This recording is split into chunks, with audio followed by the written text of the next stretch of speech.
Hey Sagittarius, thank you so much for joining me here at Major Arcana.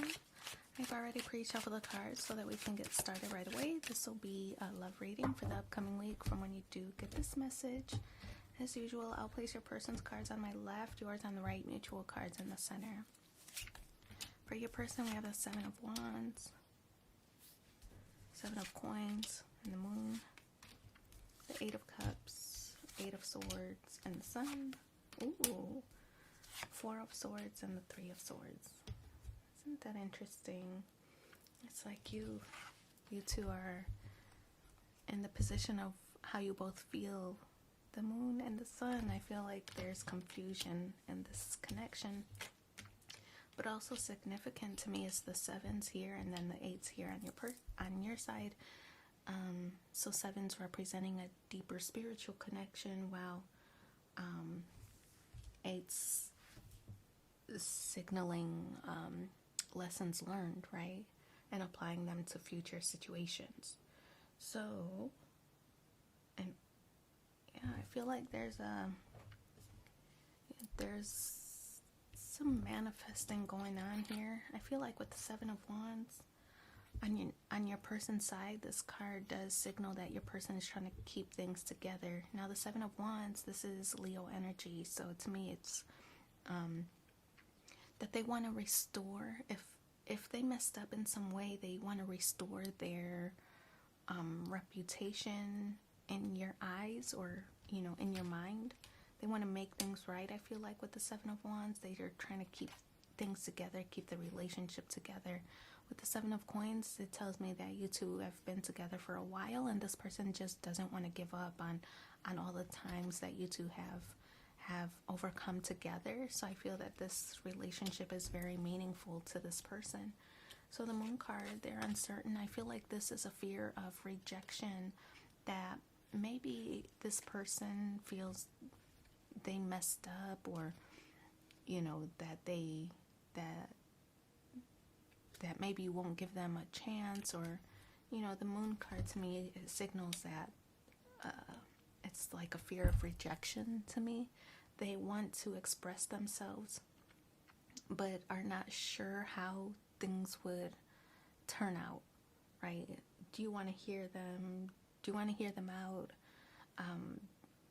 Will they embarrass themselves? Will you reject their offer or their plea?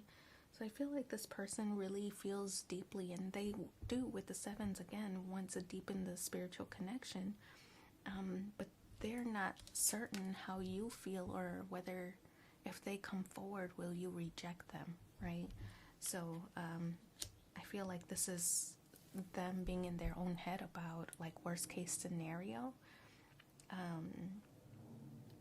Like I feel like they're overthinking at times.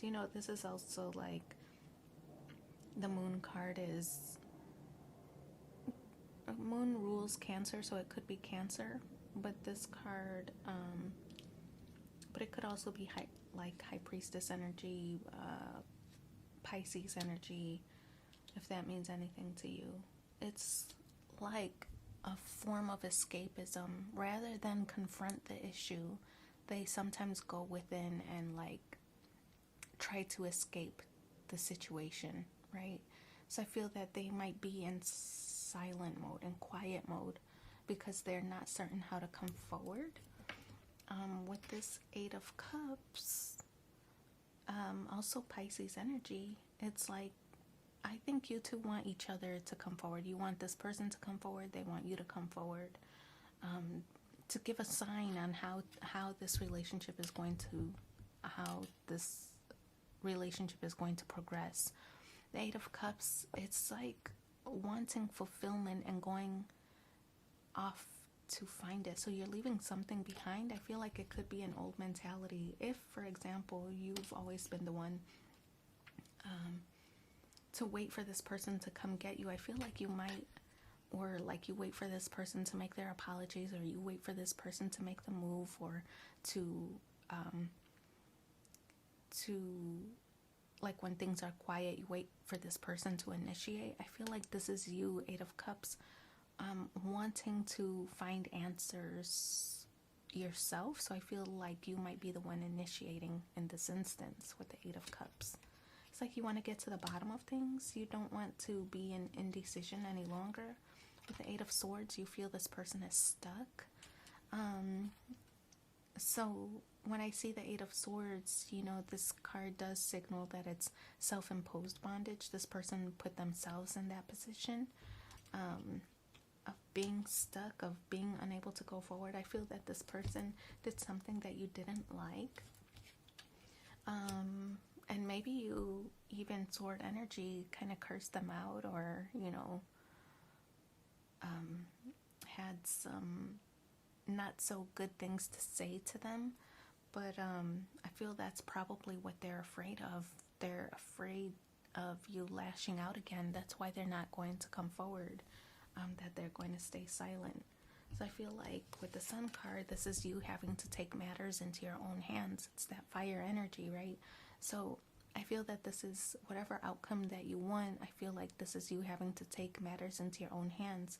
And if you want the relationship to work through its issues, I feel that you're going to be the one to have to initiate with the Sun card, right? But if you don't want things to progress, I feel then I would say closure is needed, to just say, yeah, this isn't going anywhere, right? So I feel that whatever the outcome that you want, I feel that you have the upper hand here with the Sun card. You have the upper hand, and so I feel like you're the one who gets to call the shots of whether you want to forget it all or whether you want to move forward. This person isn't going to do much. They're too scared. Four of Swords and the challenge position, restful stage, right? It's quiet between the two of you. You two aren't really talking or aren't expressing. The last time you two did have an interaction, I feel like it probably was an argument of some kind. With the Four of Swords, this is like nobody's talking at the moment because nobody's certain what they want to do. I feel like you both want this relationship to work, but you want to know that the other person wants it to work as well, right? Like you don't want your efforts to be wasted or like ignored. With the Three of Swords and the outcome position, this card does represent a little bit of heartbreak. So to me, I feel like, I mean, of course it could have been a third party situation. Like I said, this person messed up in some way. It could have been that, a third party situation. If it wasn't that, it was because they let something else get in the middle of this relationship. And that could be work with the Pentacle energy. They could have prioritized work over their relationship with you. Again, you see this person working hard. I feel strongly it was probably that kind of situation where they were prioritizing either work or a hobby or family obligations or whatever it is, but they weren't really paying attention to the relationship. So until that situation is addressed and a new plan is formed going forward, I feel that that you two will encounter the same issues, but it has to be discussed and it has to be addressed. So who's going to take the lead? I feel that it has to be you, because this person is too scared to come forward because it didn't turn out well last time. So let's pull two more cards and see what the supporting messages are for you in the upcoming week. It's safe for you to love, open your heart to give, and receive the highest energy of all. Yeah. And make the effort. Great love is worth taking the steps you're guided to take. So I wish you so much luck in the situation. Thanks for being here with me, and take care. Bye.